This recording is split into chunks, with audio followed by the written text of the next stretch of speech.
Hi everybody, this is Trey, and today I'm going to show you how to do a simple logo animation. This is something that comes up for me all the time, as I'm sure it does with many motion graphic designers out there. It's where a client hands you a vector file, and it's your job to animate it and create a cool logo resolve.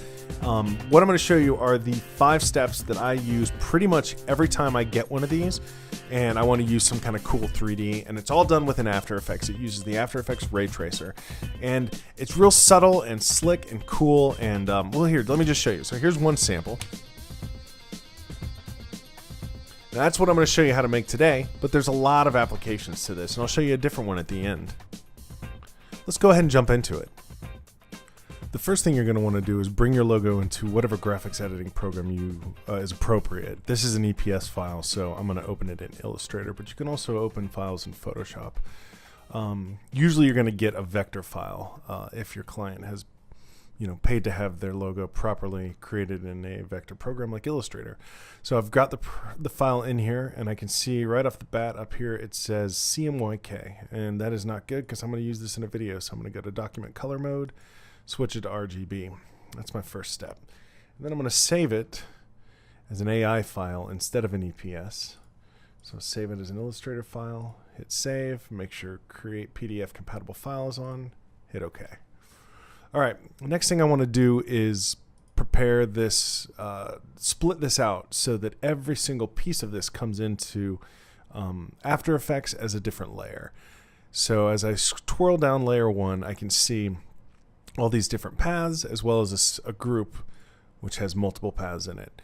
From what I can tell, the group is this little logo element over here, and then all these individual paths are the letters. So this one's pretty easy to tear apart.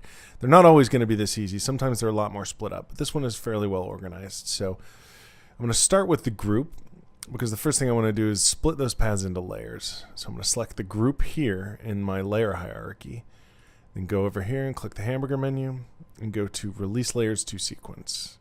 Release to Layers Sequence. Now that makes every single one of those a layer. So I'll pull them out so that they are in the root next to layer 1. All right. And then I'm going to do the same thing with layer 1. I'm going to click layer 1 here, go to this menu, Release to Layers Sequence. Names each one of them a layer. It looks like this one is an extraneous file. So I'll just grab these, pull them over here into the project, or into the root, and it looks like layer 1 is now just a dead layer. So I'm going to go ahead and trash that. Okay. And then just for simplicity, I'm going to label everything in here to keep it nice and organized. But I'll fast forward through that so you guys don't have to sit there and wait.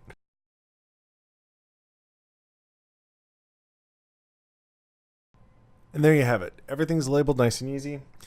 I'm going to save it. And then I'm going to close Illustrator and go over to After Effects. Here we are in After Effects for step 2. The first thing I'm going to do is import the file. Click on the AI file that we created over in Illustrator, hit Options so that we can set Import as Composition Retain Layer Sizes. Now what that does is it makes it so that when you import the I, the N, the S, the I all individually, the layer is actually going to be the size of the letter and not the size of the comp window. So let's hit Open. And then we'll double click our comp and take a look. So there we go. We see the insignia logo there. And it looks like all the layers are split out like we wanted, which is very nice. Now you can see that it looks a little fuzzy around the edges, and we're going to take care of that. And the first thing we want to do is, since we're dealing with vector files, is we're going to turn on continuously rasterize. And that's this little toggle right here. So we're going to click it, and it's going to make vector layers act like vector layers. And so I'm looking at this here, and I see all the pieces where they're supposed to be. That looks right. So what we'll do is I'm going to select these. I'm going to hit copy, and then I'm going to make a new comp that is the size that I want this all to be. So let's go ahead and do 1920 by 1080. We'll call this Insignia Logo Resolve. And we're going to make this about 10 seconds long. Everything looks good there. And then we're going to paste these in here. And you can see they come up here at the top. So I want to move them around a little bit. So I'm going to make us a new null object that we can use to move this around. Drag the null up here. I'm going to parent all of these layers to the null and move them kind of in the center of the frame. Let's turn that on, and then I'm going to scale them way up. And because it's vector, you can scale this up as much as you want. You're not going to lose any resolution. Always nice. So we're going to get this kind of closely lined up to where we want it to be, right on that eye. Looks good. And then we can go ahead and delete the null, and it'll actually update the scale of all my individual letters and the position of all my individual letters too. So I'm going to also really quickly add in a white solid background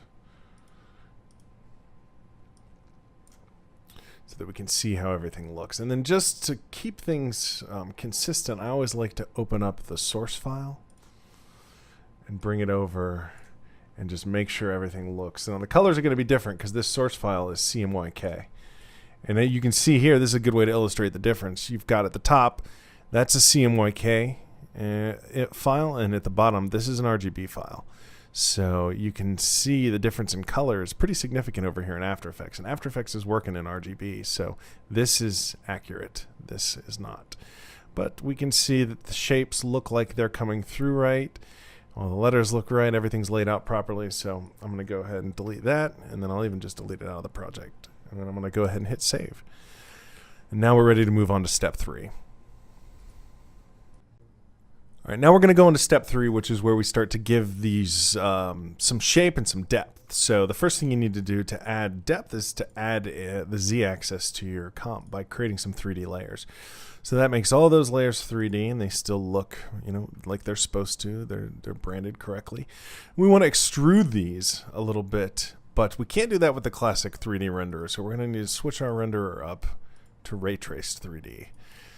All right, and what that does is that's going to allow you to do some really cool stuff, but it also is going to create some problems. Like you can see here, we have a little bit of an issue with all this sort of, what this is these layers are all at the same place in Z space.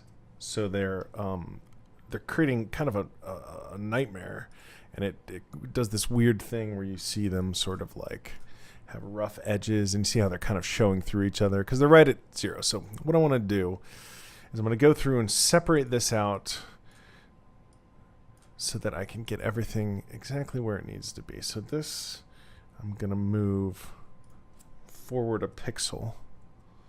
There we go. And then this one behind it, I'm going to move that back a pixel. So -1 is forward a pixel, 1 is back a pixel away. So let's see, the next thing we're going to do is this one is going to go back a pixel. All right, and then again, if you have trouble selecting your layers, you can always click there. So then I'm going to leave this. This is my main box, so I'm going to leave that at 0. This blue one is going to go back a pixel. And I'm just kind of figuring this out because I know sort of how this is supposed to be laid out. You can tell from how it looks. Certain things are over. There's supposed to be some like intersection, and that's kind of the idea that we're creating here. So, all right, so that's the orange one. So let's go ahead and click this gray one and fix that. We're going to move the main gray one back. There we go. And then let's see what we got here. So I'm going to lock this orange box because that's right at 0, so I can pick these little pieces up here. And I'm going to move them towards camera by 1 pixel. And that's going to clean up all the sort of bad edges and way that stuff is overriding. And I think we are good with that. So that should be forward. That's behind. That's behind. So we're good on that. All right. So now that we have everything organized and not intersecting and looking good, we're going to start to extrude stuff.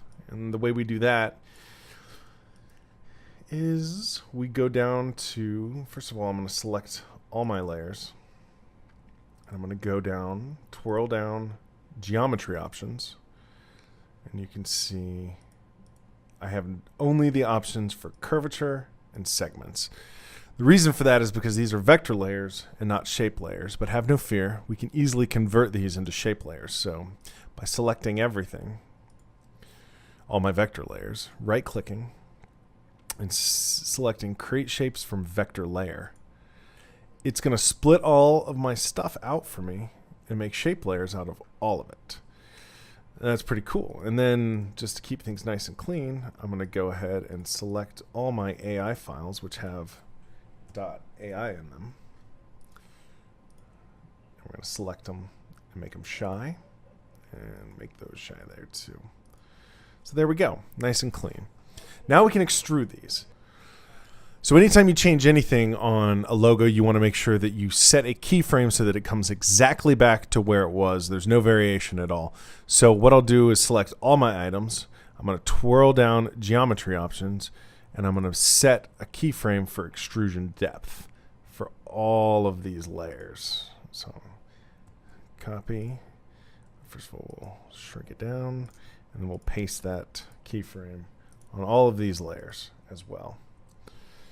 So that's there. So now we know that these will all eventually end up flat and looking just like they're supposed to here.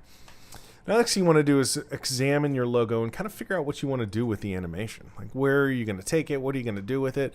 And I've been thinking about this one a little bit ahead of time, and what I want to do has to do with this element right here. And I'm going to do kind of a standard rotation effect on these letters. So in the next part, I'll show you how to actually get into the animation. Step 4 involves the animation, and the first thing I'm really going to do here is select all my parts of this little widget over here, and then I'm going to twirl down their geometry options, which shows their extrusion depth eventually lands at 0. I'm going to pull it back here, and I'm going to start to give these things a little bit of extrusion and depth. Go ahead and pull up 2 camera views so you can see the top view here and the front view here. And then what we'll do is extend these out just a little bit, not even too much. Probably going to go a little less than that. That's 9. We'll make them about an extrusion of 5. All right, and that looks pretty good on here in terms of how deep I want them, but it doesn't look very good on here, and there's a reason for that. You can't extrude something without adding a light source for there to be shading, or it just looks really unusual. Like, it looks like, you can see there's no color variation, but it just doesn't look right. It looks off. So what we'll have to do is fix that by adding a light source. So I'm going to go ahead and solo all of these elements. This is all I'm working with right now. And I'm going to add a light source. Add a new light. I'm going to add a spotlight at about 60% intensity. That's all fine. Definitely cast shadows. Hit OK. All right. And then what we'll do is adjust the light by looking at our multiple views here.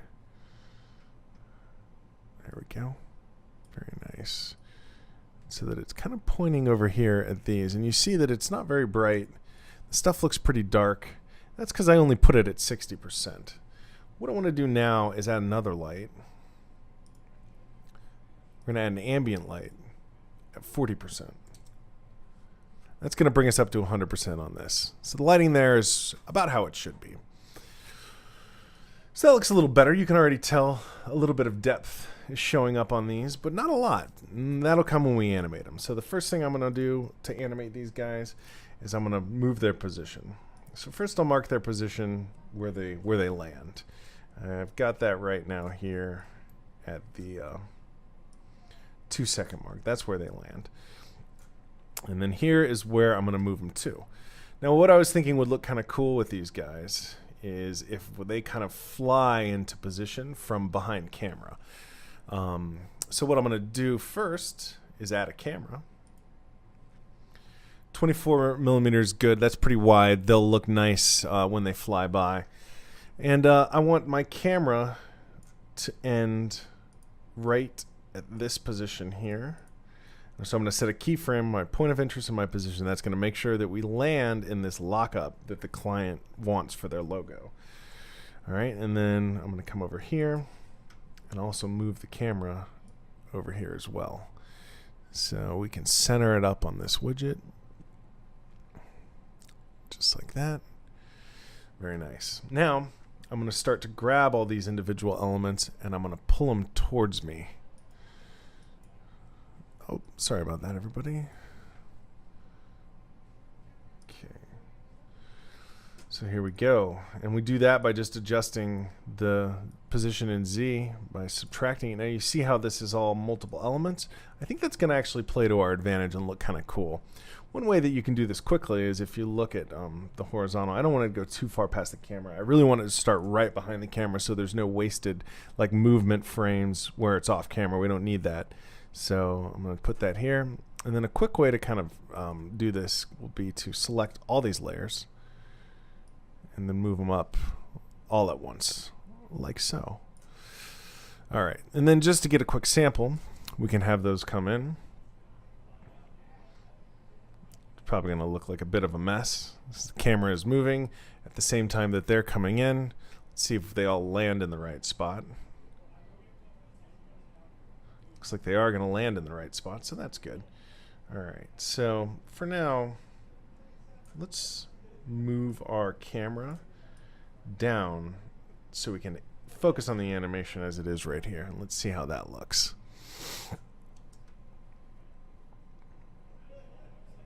And I can already see a bit of a problem with this dark gray one not moving along with the rest. So let's see if we can figure out what's going on with that.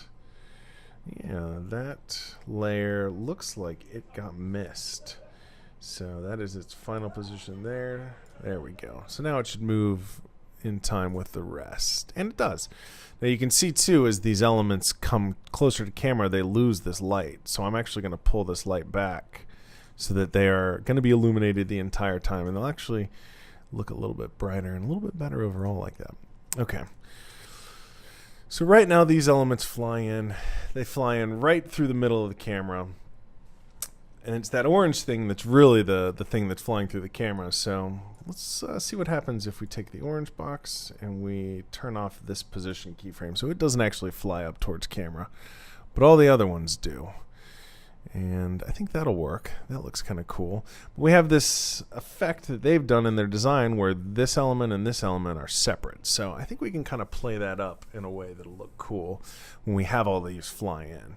So let's go ahead and we're going to stagger these as they fly in first. So we know that the orange box stays still, so I'm going to move that up to the top here. We'll deal with that animation real quick. So I think it might look cool if we have it scale up pretty quickly over the course of a second. So I'll set it scale to there, and we'll have it rotate as well.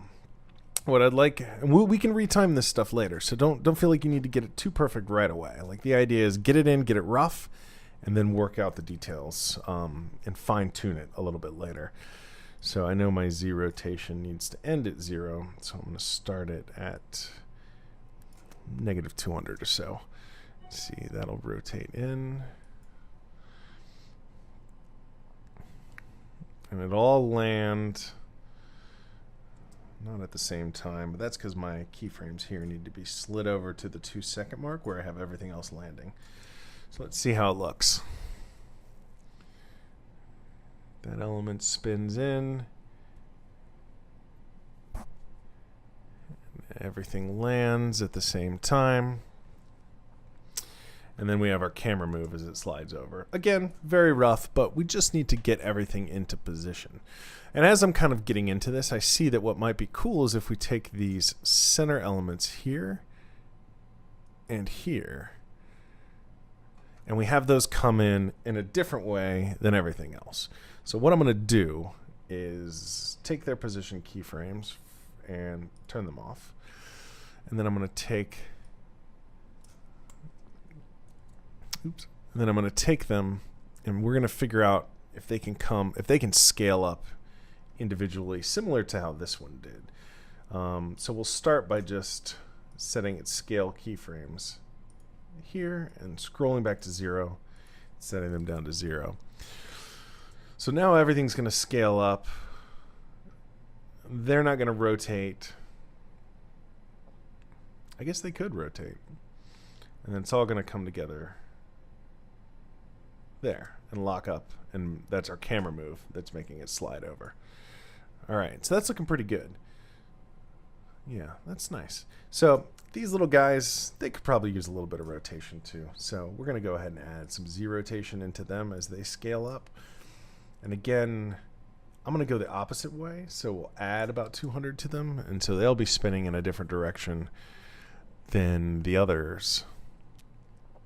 And you notice everything gets flatter as it moves in. And we may adjust that later. So there we go. So everything fits into place nicely, but it's all a little too, all at the same time. That's not how we want it to look. We want it to look a little more dynamic. And there's a couple of different ways that we do that. And the first one is your animation curves. So if you don't know about animation curves yet, that is the next step. So here we go with that. So now we're going to mess with our animation curves. This is one of my favorite parts, and this is where the animation really comes together. So by selecting all my box layers, oops, don't need motion blur yet, and soloing them along with the background, I'm going to hit the U button, and that's going to bring up all my animation, all my keyframes for all these layers. I'm going to tidy any of them up. The orange box doesn't need a position keyframe, so I'm going to get rid of that. Do we have any? It looks like everything else is pretty clean. So dark brown box, they are good. Yeah, so everything looks good now. So what do we want to do? Well, let's start one piece at a time and just get them the way that we want them. So we'll go ahead and look at the position for the orange box. What I like to do is set my workspace so that I'm right over this area that I'm tweaking, and run a loop. So we can see as it comes up, we can see how it rotates, and I want it to rotate quickly at first and slow down as it becomes bigger. So I'll set my, and I always use the speed graph if I can help it. So it'll start out with a quicker rotation, and then it'll slowly land where it needs to land right at the end. That looks good. And we're going to do the same thing with the scale and kind of try to match those so that they have a similar shape and that they peak at the same point in terms of how fast they go. All right.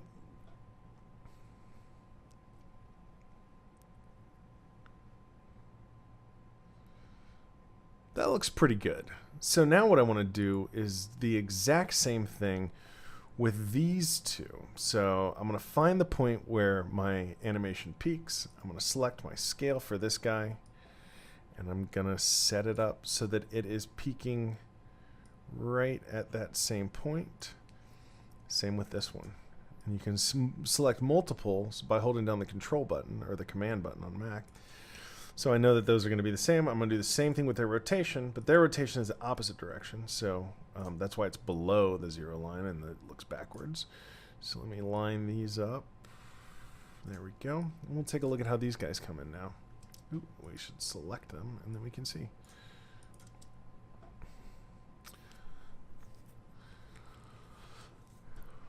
So that's looking pretty good. Let's see it at speed. There we go. That's nice and smooth. All right, cool. So now we've got the first ones done. Now we need to work on these next ones. That's these here. So let's see what happens with these. These guys fly in.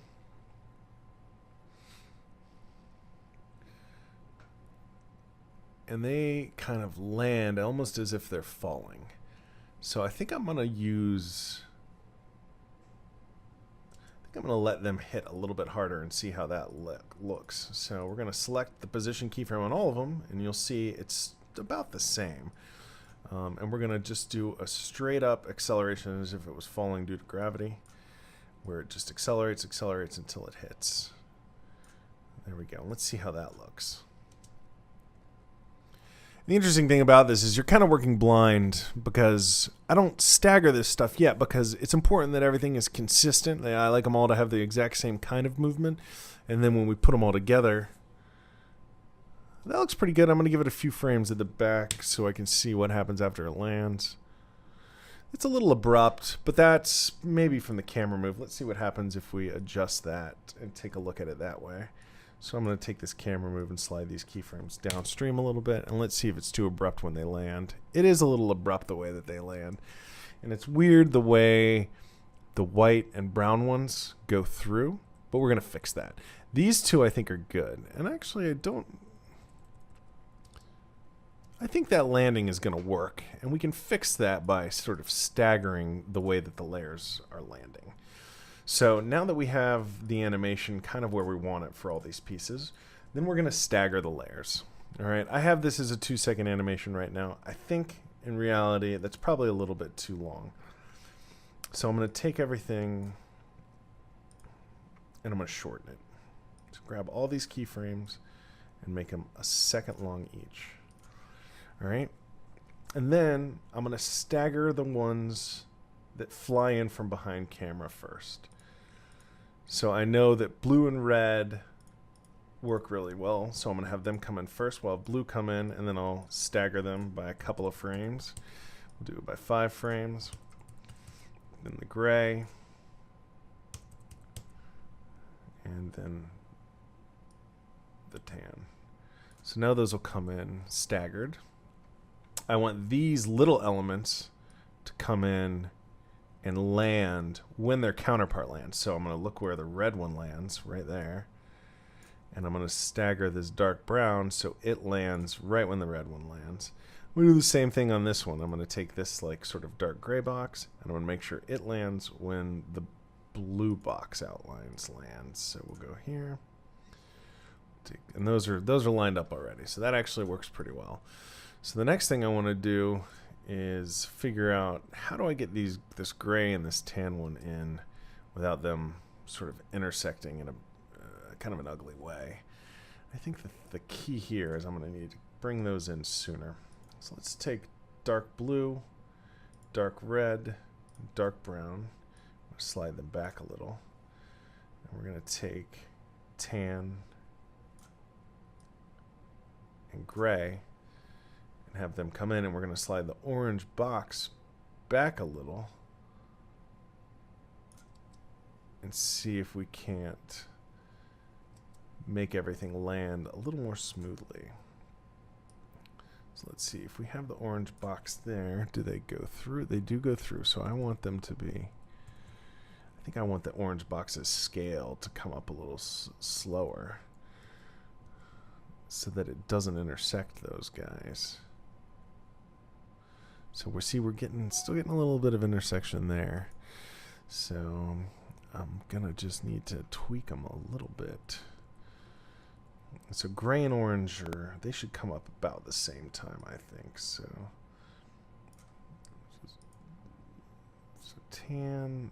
tan and gray.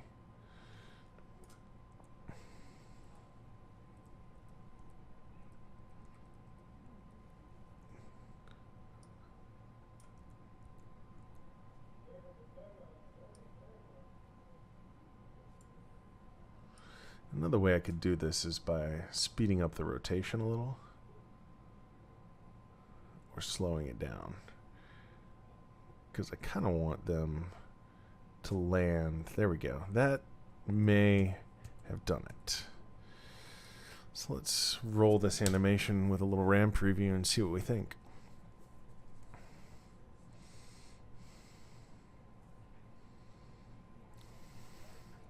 All right, that's already starting to look a little bit better.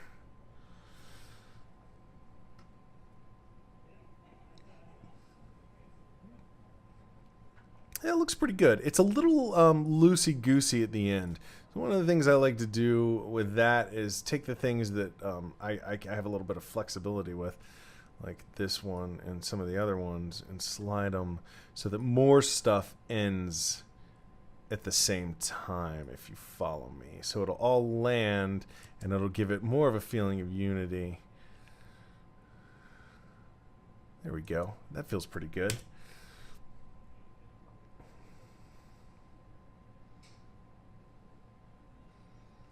All right, and we can even, I think, mess with some of the extrusion on these.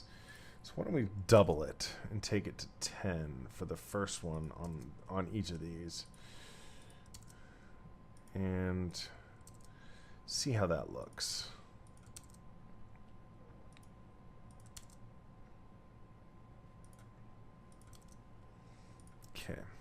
try this one.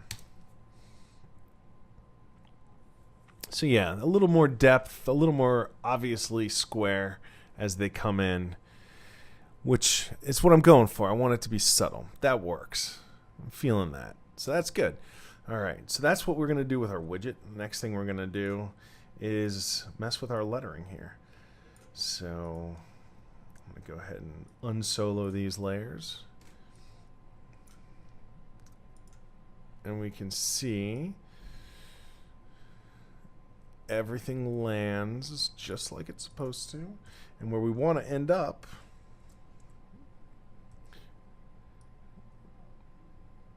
there we go.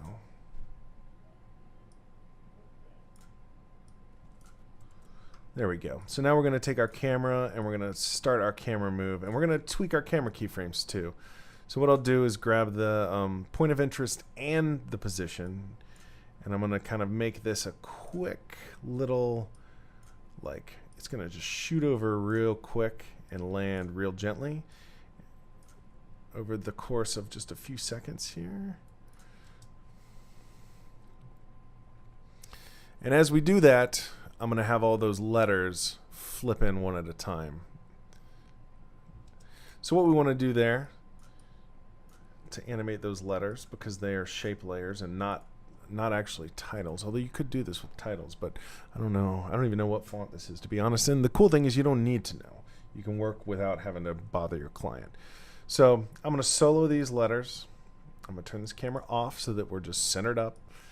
And then for each of these letters, I'm going to go in and use the Move Behind tool to slide the anchor point over to the right like that. Slide that anchor point over. I'm hitting A, then Y,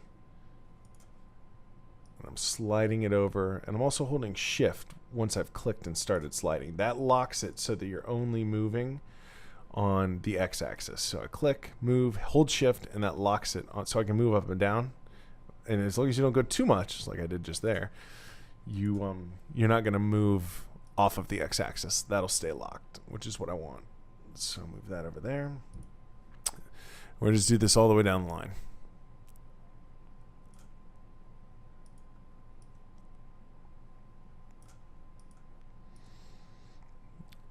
Very nice. Okay. And then what we'll do is we're just going to simply rotate these over the course of 1 second to this exact position on the Y-axis. We'll start by setting where they land, and then we're going to turn them that way. And these, we're going to tweak the rotation so that they rotate in super fast. They start at full speed with no ramp up to that speed, and then they very, very gently land. And let's see how that looks. It looks pretty good. All right, speed is right. Now we're going to stagger them.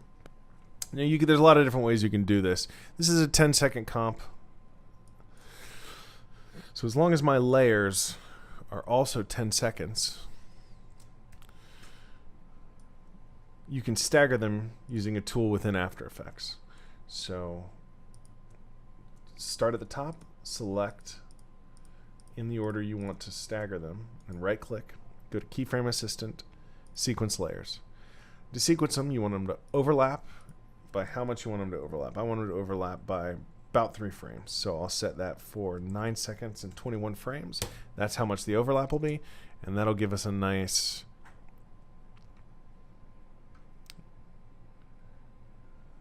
very nice. That's kind of what I'm looking for. All right, so now let's twirl this down. We're going to look at our camera move. We're going to take these guys over and line them up with our camera move, like so. And make sure that the timing is right. So we want insignia to finish writing right at that point. So I'll select all of these keyframes. Oops, got a few extrusion keyframes. I don't need those yet, but that's okay. All right, we'll move those to there, and we'll see how this looks all together. A lot of this is just trial and error, you know, seeing what looks good and trying to see if, you know, what tweaks would make it look better. So it looks like the camera's turned off, so we'll turn that on and try it again. And a lot of times, if you're looking for faster previews, fast draft is going to be your best friend when you're using ray traced. So that's already looking pretty good. Yeah, I like that. I think that's pretty nice. I just want to add a little bit of depth to the insignia letters. Yeah, that looks nice. So we'll start at the first. And we'll, I don't know, let's see. Let's give them a little bit of depth. Start them at like 6. And one thing you need to do a lot of times is, because they'll pop in at that full thickness. So sometimes what you need to do is adjust the rotation and make the extrusion ramp up over the course of 3 or 4 frames. So you go 1, 2, 3, 4. So that's where we'll have our extrusion at 5. We'll start at 0. And then we'll rotate this just enough so that it's pretty much invisible to camera. And then, so that rotates in. And that is super subtle, but it's there. So we'll add a little bit more of the growth extrusion.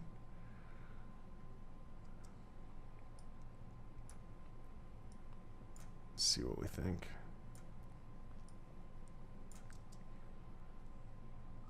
And to be honest, I don't think it's adding that much. So we'll go ahead and we're going to kill the extrusion on all of these, just so that we're being efficient with our keyframes and only having keyframes that are actually animated. And that looks good. The only thing I don't like is that trademark. And there's a few weird things with the G's that we'll go through and fix up right now. Some of the letters, see the N there? We can fix this because what you're doing is you set your rotation to a certain point, but the camera, as it moves, will see the back of them, and you don't want it to see the back of them because it looks weird. So you just got to tweak each rotation just a little bit so it's a little custom for each one.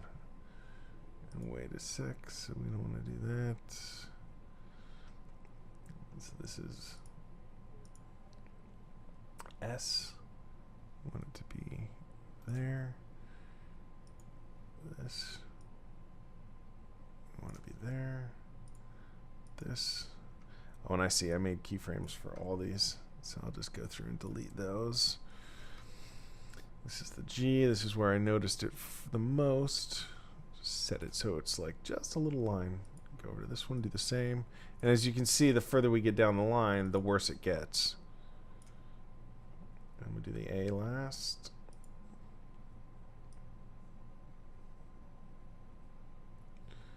And then I'm going to drag this trademark over, and that's just going to be the very last thing that happens. I'm going to have it slowly and gently fade up over about 10 frames right here at the end of this. Okay. Let's see how that looks.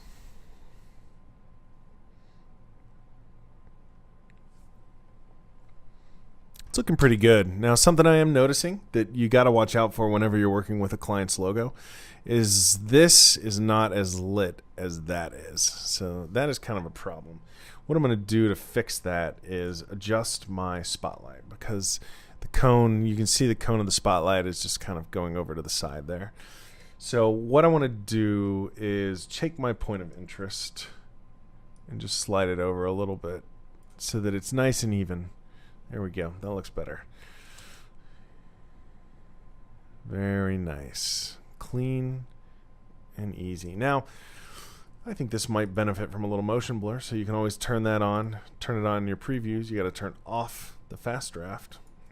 And then we can see how it looks when everything's all blurred out. And I just like the way motion blur looks, but that's totally a taste thing. You can do whatever you think looks good.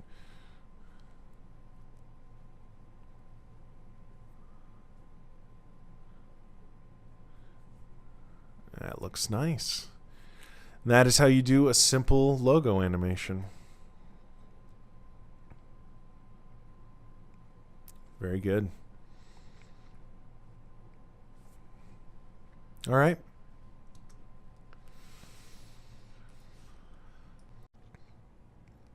So there you go. That's how you do a cool simple logo animation based on a client's vector logo. And this is just the beginning of how these can look. Let me show you another one that I did for the same client that I think has a very similar feel. The company's called Ormco. So you can see here we did a nice, smooth, simple, similar effect that we did in the insignia logo, where the letters rotate on the y-axis one at a time. They're staggered as they come in, and they go from extruded, where you can see the depth of them, to the flat logo that's approved by the client. And this one I added that little wipe at the end. But as you can see, there's a lot of uses for this technique, and you can apply it to any logo that a client gets you. All this logo is are the letters for Ormco. So, you know, adding a little bit of 3D, a little bit of rotation, and just a little bit of love can make any logo look awesome. I hope that this helped you guys. Please tune in for the next one, and in the comments, let me know what you think. Was this useful? Was this helpful to you?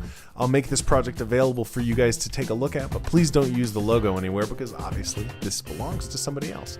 But enjoy the project, and please reach out to me with any questions. See you next time.